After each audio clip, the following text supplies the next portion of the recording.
pergilah dan jadikanlah semua bangsa muridku. Karena itu pergi dan jadikanlah semua bangsa muridku.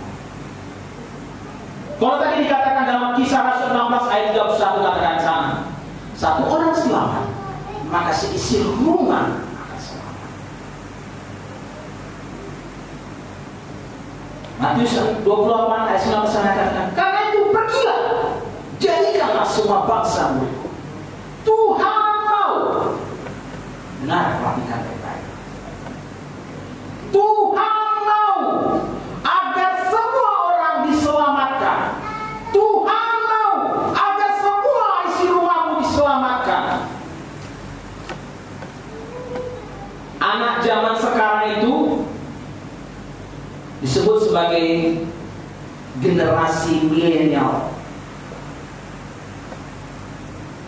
Anak zaman sekarang itu disebut sebagai generasi milenial, yaitu generasi smartphone dan internet.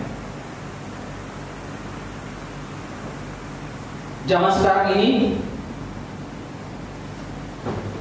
dunia ada dalam genggaman kita. Zaman sekarang ini dunia ada dalam genggaman kita. Dalam sekejap mata saja informasi dapat kita ketahui.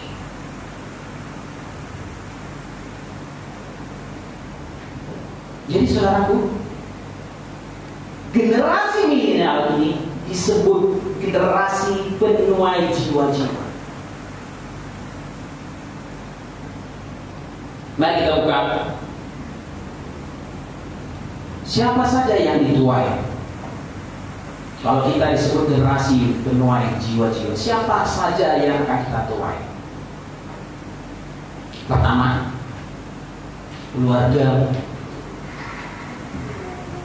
tempat kosmu di mana kau berada, kampusmu, komunitasmu.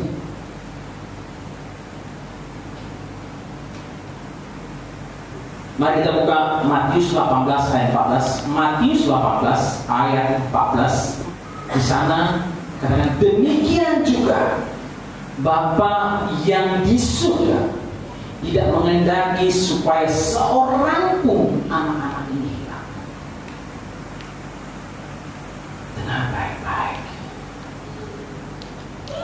Tuhan tidak menginginkan, sekali lagi saya katakan, Tuhan tidak menginginkan satu orang pun yang tidak selamat. Baik di rumah, dengan temanmu, di lingkungan di mana kau berada. Tuhan ingin mereka diselamatkan. Karena itulah Tuhan mengutusmu ke tempat ini.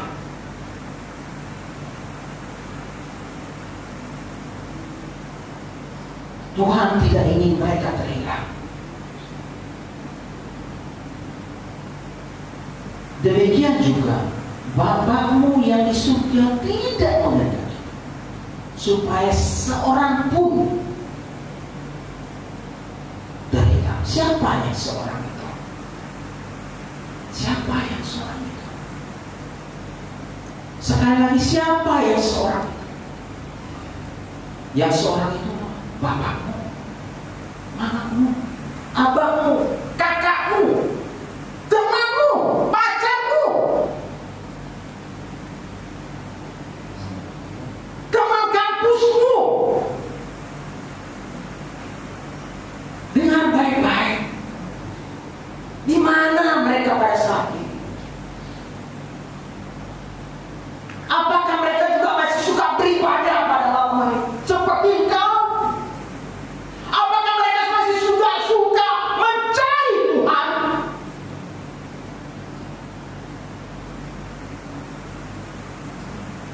Kedatangan Tuhan sudah sangat-sangat dekat.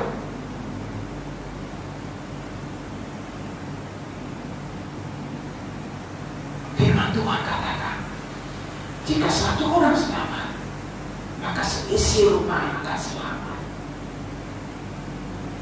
Dengar baik-baik. Engkau ada di sini bukan suatu kebetulan. Kita ada pada malam hari ini bukan suatu kebetulan. Ada tugas dari Tuhan bagi kita untuk menyelamatkan mereka, supaya mereka tidak binasa, supaya mereka tidak masuk ke dalam neraka. Dengar baik-baik. Satu langkah lagi, mereka akan masuk ke dalam neraka. Kalau engkau tidak siap untuk menjadi penuai jiwa,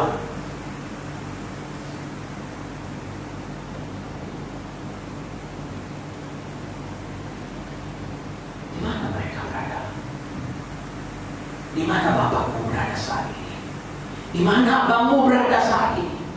Di mana adikmu? Di mana kakakmu? Apakah mereka di pantai tua? Apakah mereka kumpul-kumpul dengan gengnya pada malam hari ini?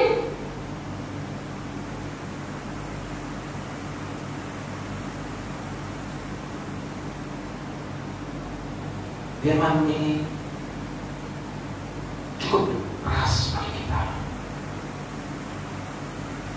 Firman Tuhan katakan, siapa yang bertelinga hendaklah dia mendengar. Siapa yang bertelinga hendaklah dia mendengar. Mereka berteriak untuk minta tolong.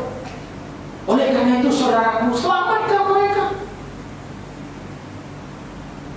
Tuhan tidak ingin mereka terhina.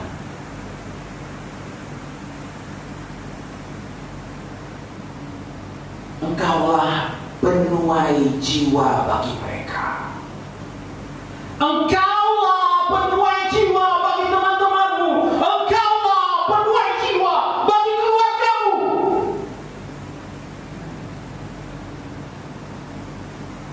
Bawa mereka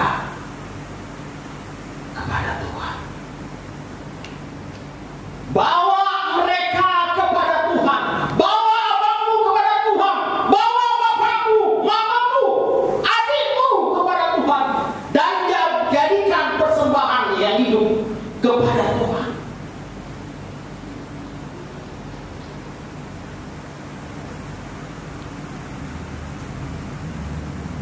Saudaraku, jadi bagaimana akan bisa kita jadi penuai jiwa? Bagaimana supaya kita bisa menuai jiwa-jiwa mereka, meskipun mereka adalah keluarga kita? Mari kita buka Matius 5 ayat 12 sampai 14. Ayat 14 dan katakan, kamu adalah terang dunia. Kamu adalah terang dunia. Terang dunia itu adalah orang Kristen. Pengikut Kristus adalah terang dunia.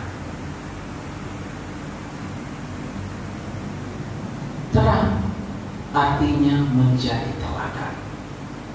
Sekali lagi saya katakan, terang itu artinya menjadi teladan.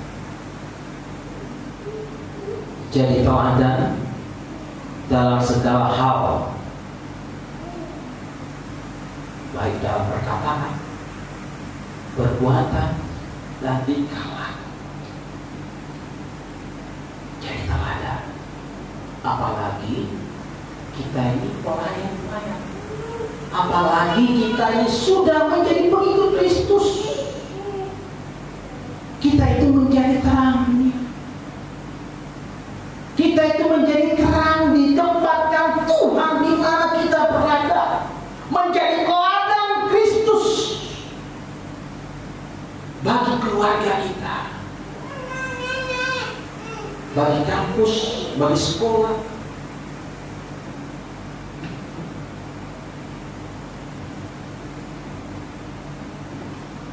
hidup kita mencerminkan gambar Allah.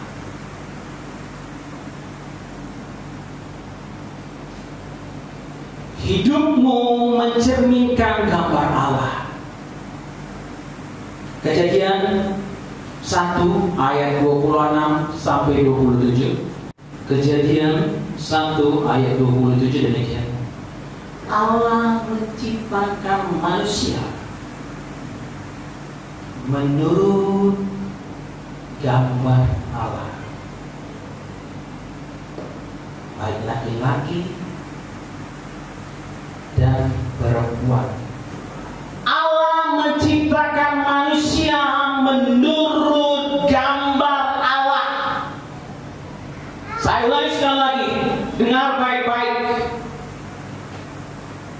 Bila perlu ketika kau duduk, pasang sabuk pengamanmu supaya kau tidak jatuh. Dengar, Allah menciptakan manusia menurut gambar Allah. Diciptakannya dia laki-laki dan perempuan. Sekali lagi, Allah menciptakan manusia menurut gambar Allah, baik laki-laki dan perempuan. Jelas?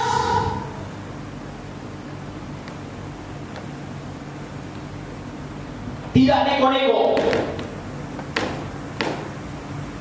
Allah menciptakan manusia menurut gambar, baik laki-laki dan perempuan. Tidak ada yang di luar itu. Tidak ada yang di tengah-tengah. Jelas Allah katakan, itu gambar Allah. Di luar itu tidak gambar Allah. Yang tidak gambar Allah bertobat. Hanya yang gambar Allah lah yang diperkenankan oleh Allah. Allah tidak pernah menciptakan yang lain-lain. Dan orang yang dipercaya Allah adalah segambar dengan Allah.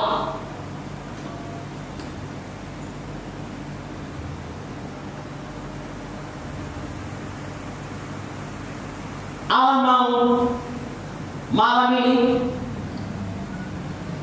engkau dipulihkan.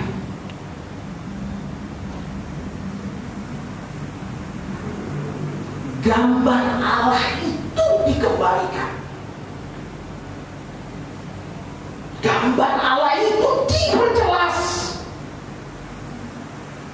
Karena firman Tuhan katakan, engkau adalah terang dunia.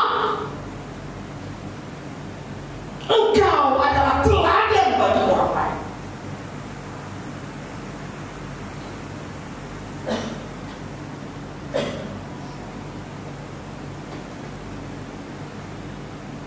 Bagaimana agar kita dapat menjadi penuai jiwa-jiwa pada zaman now? Kejadian 2 ayat 8 sampai 15. Kejadian 2 ayat 8 sampai 15 ini berbicara tentang manusia ditempatkan di Taman Eden. Ayat 8 selanjutnya, Tuhan membuat manusia di Taman Eden. Dan di Taman Eden itu ada sungai yang mengalir dari Taman Eden, dan dia bercabang 4. Salah satu diantaranya adalah Pison. Dan di sungai ini ada emas. Emas berbicara tentang berkat-berkat yang besar. Nah, di sana dikatakan ayat 5 berbicara tentang berkat-berkat yang besar, berbicara tentang pekerjaan yang besar. Ayat 15 di sana dikatakan, Tuhan Allah menempatkan manusia itu di Taman Eden untuk mengusahakan dan mengelola dan memelihara Taman Eden itu. Artinya Allah mau agar kita itu mengurusnya. Dan kita itu adalah sebagai pengelola.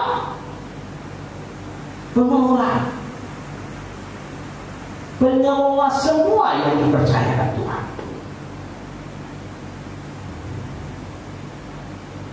Untuk sebagai pengelola, apakah yang kita bisa dipercayai? Untuk sebagai pengelola, apakah kita bisa dipercayai?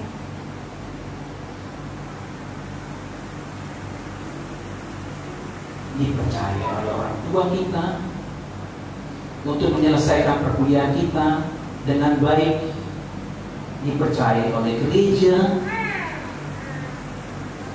Apakah kita bisa dipercayai untuk melayani dengan baik? Apakah bisa kita dipercayai oleh Tuhan untuk hidup benar seturut dengan firman Tuhan?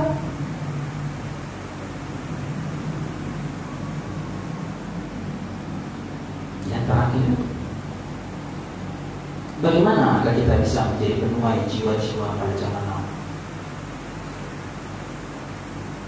Harus mencintai saling dan meninggikan saling. Harus mencintai saling dan meninggikan saling. Apa arti saling? Saling adalah kekuatan Allah untuk memulihkan hidup kita. Saya ulangi sekali lagi, saling adalah kekuatan Allah untuk memulihkan hidup kita. Berdamai dengan Allah dan sesama. Itu saling. Saling artinya memakukan pikiran-pikiran kita, baik pikiran porno, baik pikiran kotor, baik pikiran jahat, disalib Kristus. Memakukan tangan kita yang selalu berbuat jahat, disalib Kristus. Memakukan hati kita yang selalu ada iri hati, dengki. Memakukan kaki kita yang selalu tidak berjalan seturut dengan kehendak Tuhan, agar kita berjalan sesuai dengan firman Tuhan. Salib artinya mematikan kedagingan. Setelah kematian kan ada kebangkitan dan kehidupan. Dan setelah kehidupan, Tuhan Yesus naik ke surga.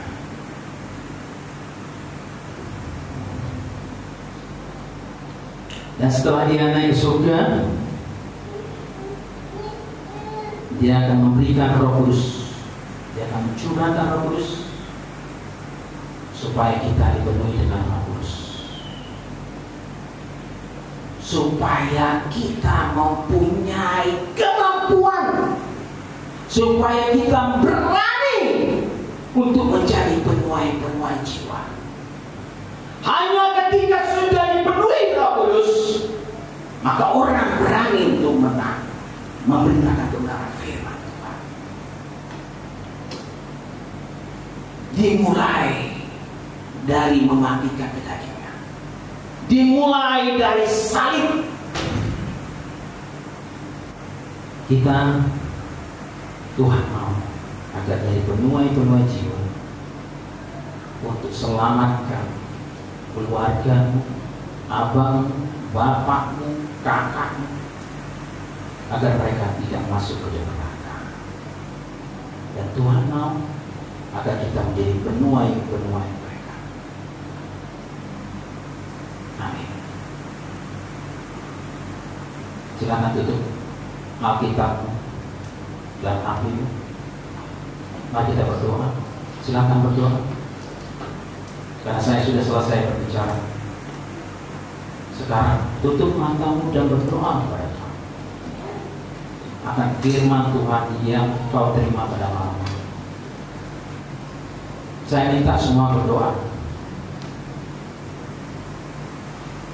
karena firman Tuhan yang sudah ditabur. Relakan hatimu untuk menerima firman Tuhan. Relakan, biarlah Tuhan membentuk. Terus berdoa, lupai Tuhan, lembutkan hatimu dengan firman Tuhan.